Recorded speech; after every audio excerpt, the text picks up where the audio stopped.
What's the name of the show? What is the name of my show? I'm right. You know why I called it that? Because I'm obnoxious, but also because I am right a lot. And remember when I told you the unvaccinated were about to become second-class citizens? Hang on.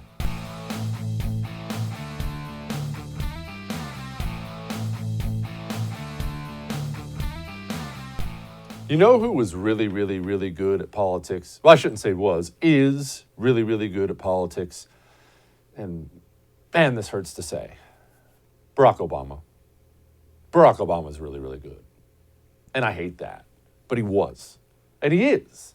And we have to be willing to acknowledge the talents of our enemy if we're ever going to be able to take him on. You see, you and me, we both make a mistake. I do this too. We take people we hate and we dismiss them as being idiots and they suck and they're terrible because we hate them, right? If I was to come on here right now and say Barack Obama has a lot of charisma, which he does, my email inbox will be full tomorrow of people saying, he doesn't have charisma. I hate his guts. I know you hate his guts. That's not charisma. He has it. Whatever it is, he has it. And what you're seeing going on in the country right now, all this disaster, all this wretched filth, it's important for you to keep something in mind. It was Barack Obama who built all of this. How did he build all of this? I'm going to play you a little video here. This is him campaigning for that loser Terry McAuliffe in Virginia. I'm going to play you a little video here of Barack Obama, and this will explain everything for how Barack Obama built this disaster we're in right now.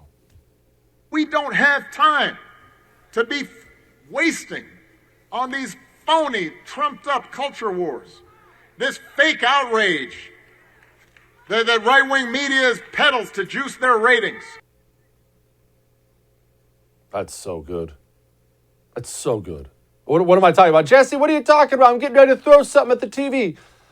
Barack Obama, that's how he got elected twice, 2 times, by doing exactly that. My friend and mentor, Michael Berry, was talking about this morning, and he's so right. Barack Obama will stand up and did it for 8 years. He will stand up in front of a crowd and go on television, and he will sound like the most above it all, put together, adult in the room guy, just out there trying to just do the right thing for everybody. And these Republicans always trying to make it political. Always trying to culture war stuff. That's ridiculous. We don't even need to talk about that. How overblown is that? And yet, the real Barack Obama, the one who was there when the cameras were off, the real Barack Obama, he built all this culture war filth. And during his 8 years as president, Barack Obama understood how to manipulate our government for his purposes better than anyone I've ever seen in my life. You do realize all those generals you hate now, all the loser generals out there that lead our military now, sadly, you know they were all Obama's guys? Obama went in there and promptly started axing every general who wasn't on the Obama agenda, and he brought up all these generals who now lead your military, who believe transgenders are the most important mission the military has. That was Barack Obama. Are you mad about the federal bureaucracy being packed full of these card-carrying communists? CIA, FBI, IRS, EPA, all of them. The federal government votes like 95% Democrat. You mad about all that? Barack Obama understood very well who actually runs this country. He spent 8 years behind the scenes packing every federal bureaucracy with people who hate America as much as he did, all while going on camera and saying things like, let's everybody calm down.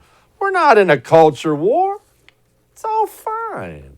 Don't worry about it. Don't let those parents and Republicans and Trump people, don't let them be so partisan about it. Let that stuff go. I hate him. I always will. But that's masterful. It's masterful. These people were diabolical. And let's realize what the fallout is of everything I just talked about. I don't think we can bring it up enough. This just happened. The FBI got sent after concerned parents. And let's just walk this back.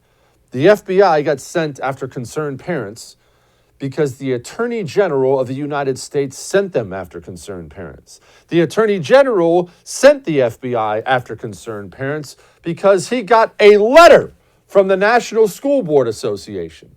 So the Attorney General sent the FBI after concerned parents because he got a letter from the National School Board Association. Oh, I forgot to mention, the White House helped the National School Board Association create the letter. Just want to break this down one more time so everyone's clear. The Biden White House got with the National School Board Association. They collaborated on a letter. They then handed to Joe Biden's Attorney General, who used that letter to sic the federal law enforcement arm on concerned parents. That's why Barack Obama was so damaging. You can do those things when you have made sure the entire federal government, FBI included, is full of people just like you who aim to use their power to destroy your political opponents. He was wildly effective. And look, one great thing that's extremely inspiring going on out there right now is parents did not let it intimidate them. They did not let it back them down. The National School Board Association, they're apologizing now. Now, they're only apologizing because they got caught and they end up looking really bad, but they're apologizing now. And I want everyone to be clear about something. This is why you should play offense against the communists. I know a bunch of behind the scenes stuff I'm not allowed to share with you right now about how this went down, but I just want you to understand something really, really clearly here.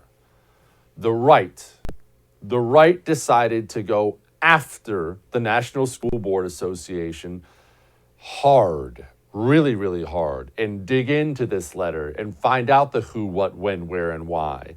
And because the right chose to play offense, and because parents didn't back away under the threat of the FBI, the National School Board Association looked like a bunch of crazy hacks out there.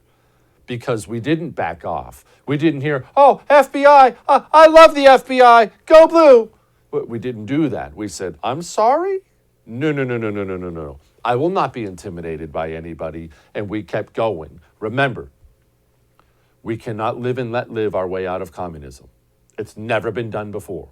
Whatever the communist hates, feed it to him time and time and time again. And whatever the communist loves, attack it. And there's nothing the communist loves more in the United States of America than his control of the education of your children. They treasure those school board positions like you would treasure a pot of gold you found in your yard. Go after them and take it from them. Look, this is what we're up against. This is how the President of the United States of America goes on national television and talks about freedom. The idea is that, look, the two things that concern me, one are those who just try to make this a political issue. Freedom. I have the freedom to kill you with my COVID. No, I mean, come on, freedom. Come on, freedom? That's where we are? That's not some college radical on the street corner. That's the President of the United States of America standing in front of the world, mocking the word? Man, how far we've fallen. And look, you heard what the CDC director said, right? About the unvaccinated? Did you hear what she thinks the unvaccinated need? Listen to this person.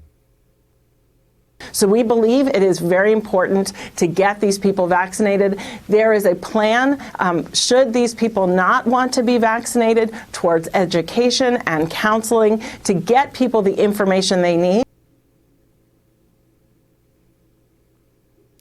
Education and counseling. And I just have to pause on that for a moment.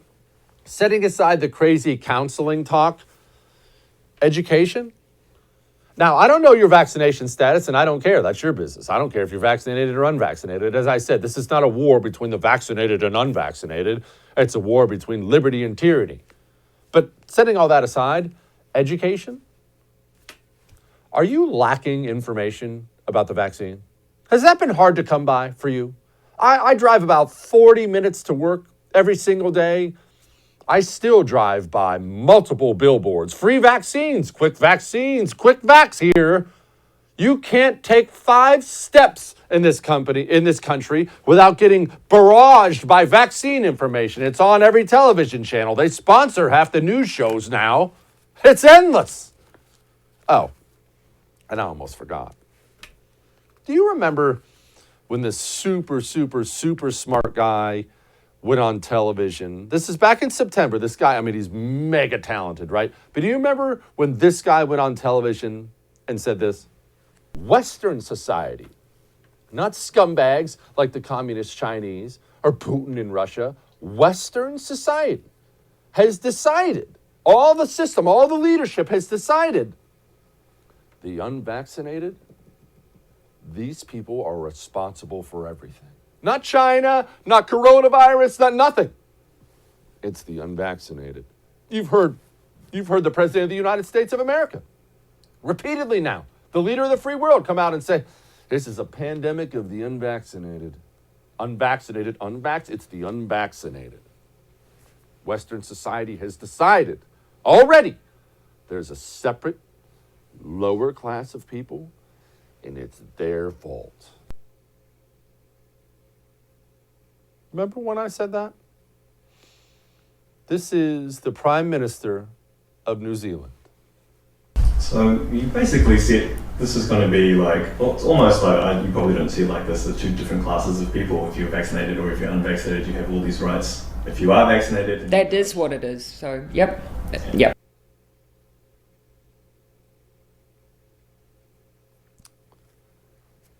I don't like being right, but I know what these people are. I know who they are. I know what they're doing, and more importantly, I know why they're doing it.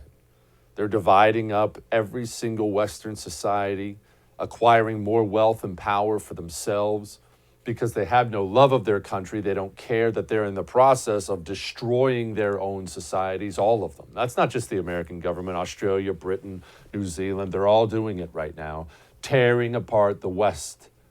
And I don't think you and I want to live in a world where the West crumbles and some really ugly regimes rise. All that may have made you uncomfortable, but I'm right. We have a great show for you tonight. We have a panel with Pastor Scott and Bobby Eberly. They're arguing Heavy D versus Trump. How sweet is that going to be? We're going to talk a little big tech. Our Light in the Mood at the end of the show is an absolute tearjerker. It's going to be a good night. But first, I talked to you a lot about Northwest retention systems, and I talked to you about their holsters, right? And those are important. They make the best quality holsters because they're all custom made right here in America.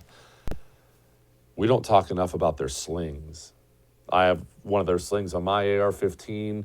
I'm getting one for my 300 Blackout.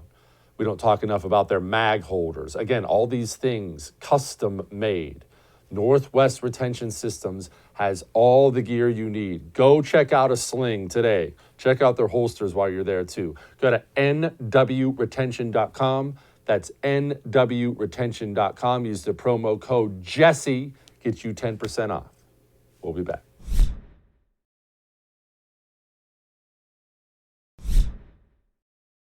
You know, we don't talk enough about big tech, do we? We just don't talk. I know we talk about it a bunch on the show, but we really aren't talking about it enough. Because here's the truth of big tech. I just set aside Google and Twitter and YouTube and Facebook and all these other things. Just set that aside for a moment. I want you to picture it's the year 1980. Right? Not ancient history, 1980. And I want you to picture the people you hate the most in this world. Let's go with just your political opponents, not the people you hate the most, but your political opponents. And I want you to picture this. They hate your guts, right? Whoever your opponents are, they hate your guts, all right? You have that image of that person. You probably have a couple politicians in your head. It doesn't matter who it is. And remember, it's the year 1980. And I want you to picture this. They control all the phone companies and phone lines and the fax machines. Do you think that would be a big deal? What's happening in big tech, what's been happening, is a really, really, really, really big deal. And we don't talk about it enough because that's how people communicate these days. That's how business is done these days. Everything is done online. I'm sitting here in front of a camera speaking to you. I have a TV show, I have a radio show, not to brag, but both those things were made possible because of social media. That's where they all began. This is how people coordinate. This is how people communicate. This is how people send out ideas, respond to ideas. So if all these companies are controlled by communists who hate your guts and don't want you to be able to speak, that's a really big deal. And let's not forget, they've been bad actors. They have not wielded their power well for a long, long time. I mean, set aside that Facebook fake whistleblower thing where she was clearly just there to try to get Congress more involved. And let's just set that aside for a moment. Do you remember last summer when St. George Floyd died? And there was this weird collective thing that happened in America. And I could see it happening while it was happening. I was screaming about it. And of course, everyone got mad at me. Not you probably, but everyone got mad at me. This thing that was happening in America was the American media and big tech and the Democrat politicians and half of our loser Republican politicians and every athlete, entertainer, like the entire society, the entire system just decided right away off of one bad internet video that was, again, online, one internet video, everyone decided cops are bad, black people are still oppressed in America, and we have to get rid of the cops. America's racist. And not only did they all decide this, they all pushed these things. And then when the outrage came after, remember Black Lives Matter and Antifa burning down a bunch of stuff? When the outrage came after, and they were torching people's businesses. We're not even going to talk about the people who were killed. People had their entire livelihoods destroyed in these riots. City after city after city in America. And big tech didn't even want you to see it. Wrap your mind around that? Facebook, by the way, of course, they have a racial justice chat board and said, quote, get Breitbart out of the news tab, because Breitbart was, of course, recording Minneapolis is on fire. Minneapolis is on fire. And that's just the St. George Floyd riots. Do you have any idea how much money Mark Zuckerberg put into the election? Nonpartisan, of course. $300 million just to Pennsylvania in important strongholds of Pennsylvania. That's weird. $300 million? Do you have any idea how much you could do with $300 million? It's a lot. And look, this is across the social media platforms. Jim Banks, he's a congressman, gone. Marjorie Taylor Greene, gone. Both of them from Twitter. Why? Rachel Levine, they called him a man. Rachel Levine. Have you seen a picture of Rachel Levine? Jim Banks, Marjorie Taylor Greene, two elected congressmen called that person a man and got banned from Twitter for it. You're not even allowed to look up and say the sky is blue now. That's how committed the congressman is. Or the congressman. That's how committed the communists are. These people have not changed. They will not change. And you remember all the Let's Go Brandon stuff, right? It's everyone knows what it means by now. It's a family show, so I'm not going to tell you what it means. But there's a rapper. He wrote a song called Let's Go Brandon. His name's Bryson Gray. Bryson Gray is his name. It's number 1 on iTunes. It's also banned on YouTube. What? Some weird, funny saying that caught fire? They banned it from the largest video streaming platform on the planet? It's bad. And the problem is right now, it doesn't appear that it's going to get any better. Look, we're going to talk about big tech. We're going to talk about a lot of things coming up next. But first, how's your money situation? You get yourself into some debt. If you have, don't beat yourself up over it. Happens to everybody. Hard times come, all right? If you owe $10,000 or more, hear me out. Total Financial Freedom has been helping people out for 15 years. Set aside the desperation or shame or embarrassment. I know what it's like to be in debt. Make one phone call for me. One phone call. They have an A+ rating with the Better Business Bureau for a reason. And I know right now you're thinking, Jesse, I couldn't. You don't understand. They've never even seen what happened to me. No, they've seen it all. You're not going to get any judgment. Give them a phone call, all right? 877-332-8291. 877-332-8291. Tell them Jesse told you to call. You get some free stuff, all right? I'll be back.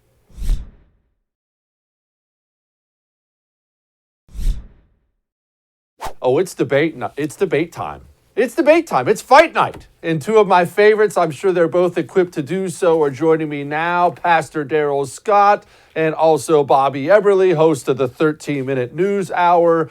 All right, the question is Donald Trump or Ron DeSantis, affectionately known as Heavy D on this show. Before I bring you two in, everyone knows my thoughts on both of them. I think they're both great.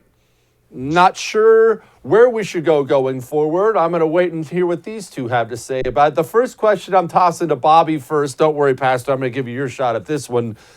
Should Donald Trump run again in 24? Well, Jesse, I appreciate being on. I'm going to go the Heavy D route, man. I think that Ron DeSantis has really established himself as the next bearer of the Trump legacy, the Trump platform. What President Trump did and did it so well was bring issues to the forefront that we needed to address. Ron DeSantis can do that without being the lightning rod that former President Trump was. We saw how the media and big tech went after him. They're going to do that again, and even more so if he decides to run again. DeSantis doesn't have that. He has a better approach, I think, to not only the media, but to Republicans at the grassroots level that will need to get out there and campaign. Just doesn't have the negatives, plus the positive pro-America agenda that President Trump has. I think he's the guy. All right, and you know what? I'm going to go to Pastor in a second. I want to ask Bobby a quick follow-up on that, though. Yeah. To be fair, you don't think Ron DeSantis is going to be a lightning rod if he becomes the nominee? No, I mean, whoever is the nominee for the GOP, the media, as part of a post-Trump, effect, is it been emboldened. So they're going to attack whoever it is. But I don't think you'll see the same kind of response from DeSantis that Trump would do to exacerbate the situation and possibly turn off those independents that you need to win places like Wisconsin and Michigan and Pennsylvania, something Trump did the first time around, but was much harder the second time. All right, Pastor Darrell Scott, I know you know President Trump personally. I know you speak with him personally. I'm not asking you to disclose any of that. Should he run in 24? Absolutely. Trump in 24 is actually the only viable, legitimate Republican candidate that we have. There are no other candidates on the horizon that will elicit interest and excitement among the voter bases. There's a lot of Biden buyer's remorse right now in America by Democrats, by Republicans, as well as Democrats. Well, Republicans didn't buy, but by the Democrats, by the independents, by the undecideds, by all those people that voted for Biden against their better judgment, they're wishing they hadn't. There's a cry in the hearts of Americans right now for the return of Donald Trump. You know why? Because they see the solution to all of the problems that Biden has created today in what Trump did yesterday. So America is returning, desiring or yearning for a return to yesterday being from 2016 to 2020. They see Biden's policies now. They saw Trump's policies then, and they're like, wow. Now, DeSantis would be a half-decent vice president right now if he comes in and distinguishes himself in the vice presidency rather than just becoming invisible like most other vice presidents do. But right now, he doesn't elicit the national interest, the excitement, the fervor, the fear necessary to propel him to the presidency. And now Trump can groom him as a worthy successor if he's vice president, or if he continues to distinguish himself as governor. But right now, they won't vote. He won't get the vote. He won't get the vote.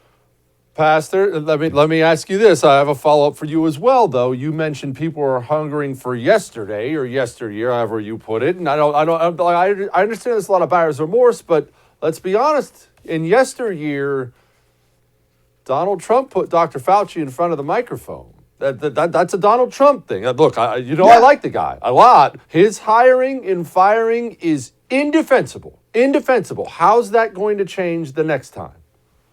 Trump didn't hire Fauci. Trump inherited Fauci. Now, he should have fired Fauci, but if he'd have fired Fauci then, there would have been a national outcry. He was stuck almost between a rock and a hard place with this clown. And so he expressed his displeasure for Fauci early on.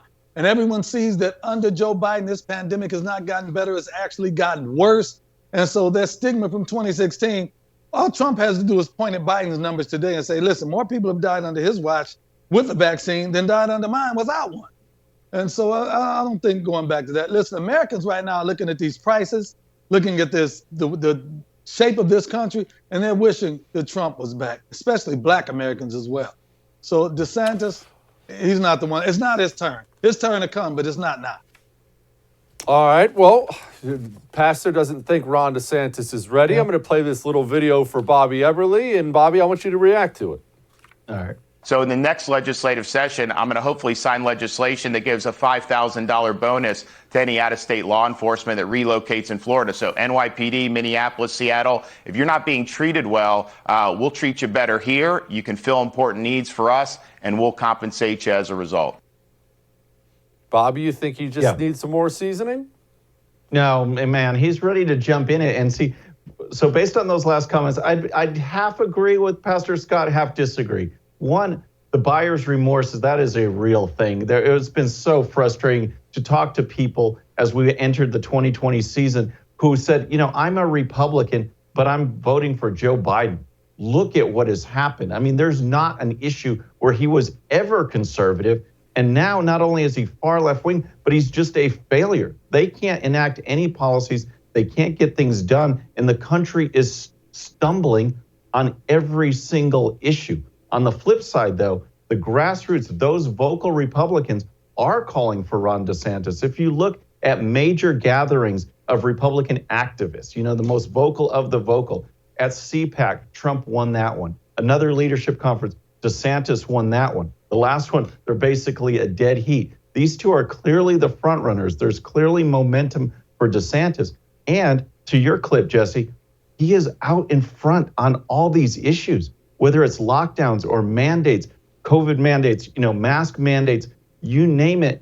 The ports, he's issuing a press release saying, come to our ports. They're not all clogged up.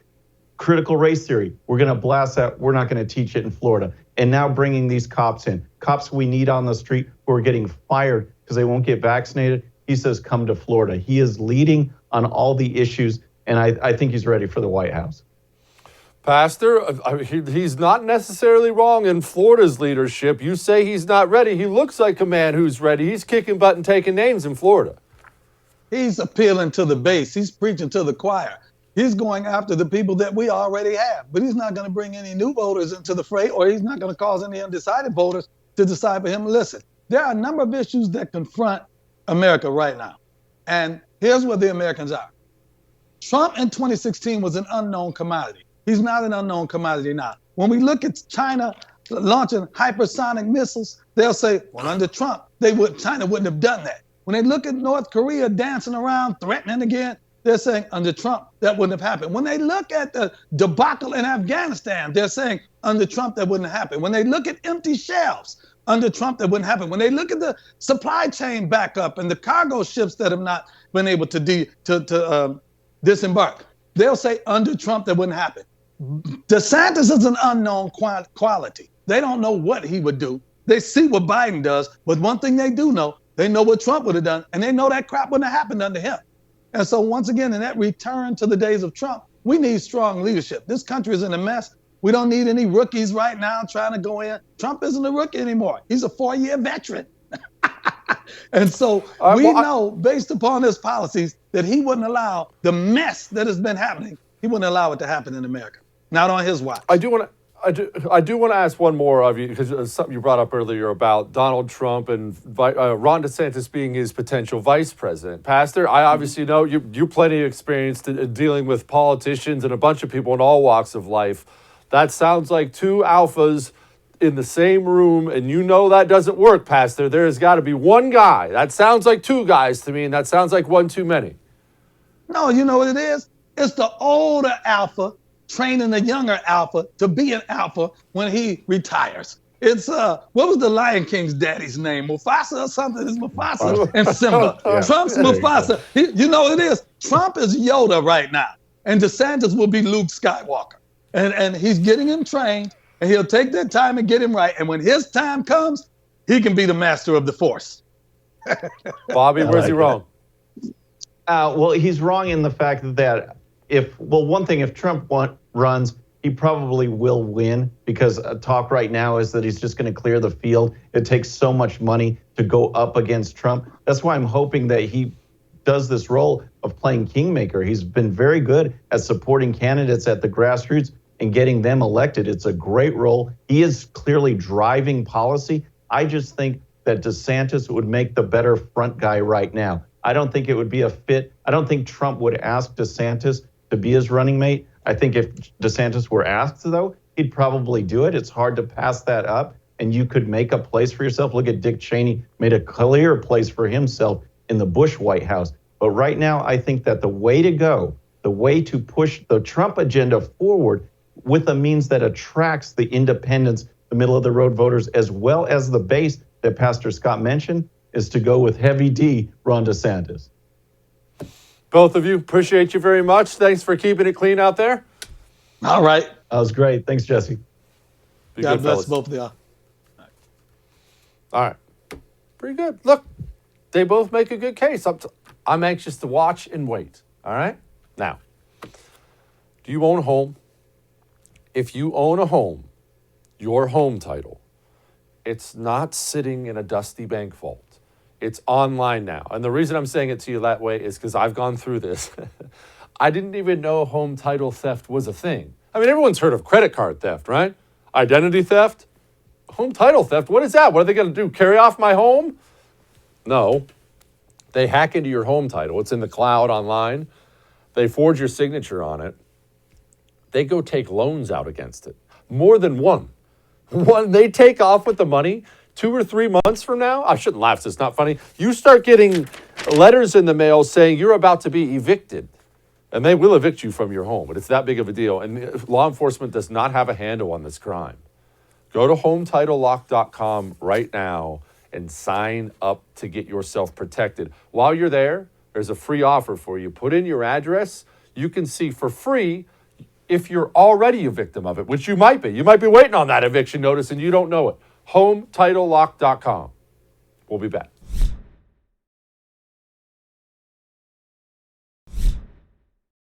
Europe. They're so fancy and sophisticated in Europe, and we're just absolute gutter trash cavemen over here in America. How many times have you heard concepts like that in this country? Drives me up the wall. Joining me now, my friend David Harsanyi, senior writer with National Review Online and author of a book I would recommend you buy called Eurotrash, Why America Must Reject the Failed Ideas of a Dying Continent. Dave, Eurotrash, that's a little spicy. What are you talking about? Well, I'm talking about all the arguments that our elites make about how Europeans are more sophisticated, have better economic results, things are safer there. Basically, all the way through to morality and culture, how they're better than we are. And I try to debunk most of those arguments in my book. Are they not all sitting around reading philosophy while sipping tea with their pinky out? Dave, is that not how it works over there? Only some. I think when Americans go over there, they only see the tourist attraction, so they think everyone lives that way. But right outside town, you'll have basically ghettos where immigrants live, where there's sky-high unemployment, no assimilation. You'll have all kinds of different problems that we don't have for the most part in most of our suburbs or our cities. Dave, now you wrote a piece in National Review and you were talking about Biden's gigantic infrastructure bill. And in that piece, you were talking about how it's supposed to get us towards being like Europe. In what way would that bill get us towards being like Europe? Well, the 3.5 trillion reconciliation bill, which is in essence is really more like $5.5 trillion off the bat, is basically a welfare state bill. It's the expansion of welfare state. And what that does, other than its enormous expansion and the cost of it, is that it makes us much more it makes normal people rely on government far more than they should be. And that undermines the dynamism of American culture and economy. It makes people dependent on government. And we see it already with all the people who have unemployment insurance who aren't going back to work. Now, you'll see that on a widespread scale with the kind of welfare state system that Biden is trying to introduce. Dave, speaking of Europe, how can they sustain the quasi-socialist system so many of them have? Because academics especially, they love pointing out that Europe is, they have these socialist systems and they're doing fine. How do they maintain that? With massive taxation. And, most cases like Nordic nations, which Paul Krugman loves and people like that, are not really socialist. They're capitalistic and they have a massive welfare system that's propped up by, an average person paying around 65% of their salary and taxes. Ooh. And I just don't think that's in the DNA of the American people. And scaling those small countries, like the biggest Nordic country is Sweden, I think, with 10 million people or less. Scaling it to 350 million people, you can imagine the kind of bureaucracy that would be created just trying to do that. I just don't think that's the in the personality of Americans to want to be participating. Dave, do you think the American people genuinely care about this gigantic bill that Joe Biden's trying to pass? Do you think they're mad about it, that they're rejecting it, or are they just so blinded by all the huge numbers we hear now that it doesn't matter anymore? Yeah, I mean, I think after a certain price, it's just an abstract number. It's not something that 1 trillion or 3 trillion in our minds. In my mind, it's basically the same thing. It's just $1 bazillion, right? So, but I think that trying to break it down into programs and explaining to people how each program and what it costs, what the invasive nature of those programs, I think that would be a better way to go. But of course, we have a press that doesn't really want to do that for anyone. So that's another problem. Is the press getting better? No. They're corrupt and they're getting worse. They used to be biased. I mean, I worked at a newspaper for many years and I always thought, listen, these reporters see the world through a prism and, quite often they're just biased themselves and they don't even see the problem. But now I think that they're actively trying to undermine they're working for one party. They lie to the American people constantly, but it's not just the lies and the bias, it's the focus and the things that they're talking about all the time. They're trying to get this bill passed, for instance. They're doing everything they can. And that's why the American people don't know what's in it. Oh, they don't know what's in it. What's amazing is Congress doesn't know what's in it either. Now, Dave, you've been around for a while. Who actually writes these bills? If Congress doesn't know what's in it, isn't Congress supposed to be the one making the bills? That's a nice way of calling me old. But yeah, I think that the biggest problem is that you have a bunch of low-level staffers, lobbyists, special interest groups writing these bills. Now, you'll notice when they argue about it, they're always talking about the level of spending, not about the problems they solve or the specific things they're aiming at. It's just like, we need a 3.5 trillion bill. And then Manchin says, well, I'm willing to go to 1.5 or 2 trillion. It should be in reverse. I mean, this is why we have federalism, incidentally, is that we have local problems that people need met. And that's why there should be a state government that pays for that. And then, the federal government gives money for other interstate highways, things of that nature, but everything's been reversed, where we just have this huge pot of money, and the amount we spend shows how moral we are, basically, in the minds of Democrats. It's just not the way American governance is supposed to work. It's not, and yet it works that way, Dave. And I mean, I don't want to scold my own country too badly. I realize this doesn't apply to everyone. Certainly it won't apply to most people watching me right now, but it is a representative republic. Last time I checked, I don't think that we actually care about spending in this country or any of this corruption. I think we like it. I agree with you on the spending part. I mean, I think we have had, even during Trump, even during Reagan, even during Bush, right? Spending goes up and up. people are always, it's like Congress. You ask people, do you like Congress? And, no one likes Congress. Well, what they're really saying is, I don't like your congressman. I'm fine with mine. And I think that's with spending. If you tell someone we're going to have to reform Social Security or any kind of program that we have going on, no one wants to really do it. They're just against your spending. So that's a problem. And that's why it's important to have the proper structure and stop federal government from spending so much, because they can print it and states can't really do that. So the more localized we are, the better we are. I mean, I know it's sort of a pipe dream at this point, but I mean, that would be the ideal. Well, we can try. It would be ideal. Dave, appreciate you so much. The book is Eurotrash. I encourage people to go get it. Appreciate you, Dave. Thank you. Thanks for having me. All right. We have a light in the mood next. Might want to grab the Kleenex for this one. Hang on.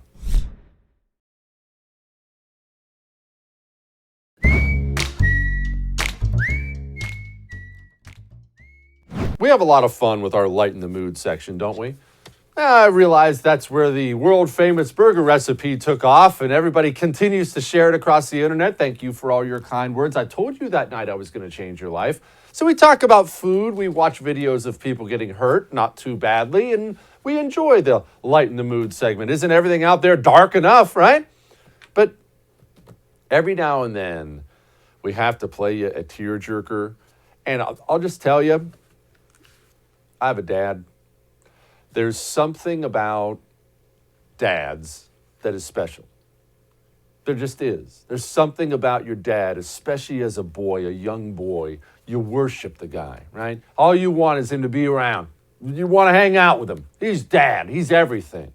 So these videos of fathers returning home from deployment, like this one, this father is a guy who returned home from deployment. They get me. I mean, the joy, you can hear it in this child. Watch this.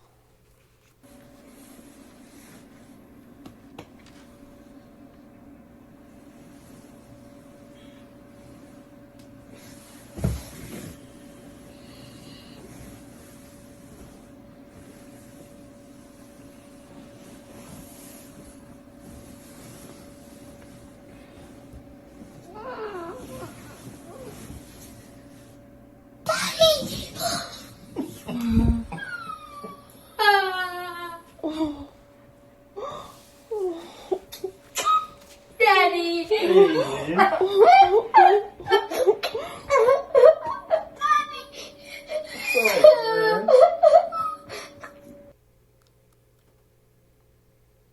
That's as good as it gets. I'll see you tomorrow.